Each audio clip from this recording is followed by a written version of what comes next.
আজকে আপনাদের দেখাবো পাকশী হার্ডিং ব্রিজ এবং লালন শাহ ব্রিজ এবং আপনার পারমাণবিক যে বিদ্যুৎ কেন্দ্রটা সেটার ভিউ কিছুটা। সন্ধ্যার পরের ভিউটা এখান বেশি সুন্দর দেখায়, সেটাও দেখাবো এই ভিডিও ফুটেজে। আশা করি সে পর্যন্ত থাকবেন। তো এটা হচ্ছে বাদাম ক্ষেত, এখানে বাদাম চরের মতন পড়ছে, সামনে নদী, ব্রিজটা ওই পাশে লালন শাহ ওই যে দেখা যাচ্ছে। তো এই পাশে আছে পারমাণবিক বিদ্যুৎ কেন্দ্র, সেটাও দেখতে পাচ্ছেন। এটা হচ্ছে সন্ধ্যার পরের ভিউ।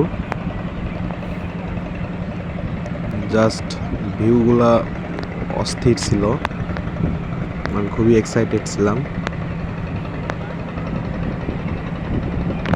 তো এখানে আসতে হলে আপনাদের পাবনাতে আপনার রূপপুর মোড়ের ওখানে নেমে যে কোনো অটো রিক্সা বা ওইখান থেকে 5-10 মিনিট হাঁটলেও আপনারা সেই হার্ডিং ব্রিজ এবং লালন শাহ ব্রিজের নিচে চলে যেতে পারবেন এবং এই সুন্দর ভিউ দেখতে পারবেন। ইনশাল্লাহ আশা করা যায় সে পর্যন্ত ভালো থাকবেন। নতুন কোনো ভিডিওতে আবারও দেখা হবে ইনশাআল্লাহ।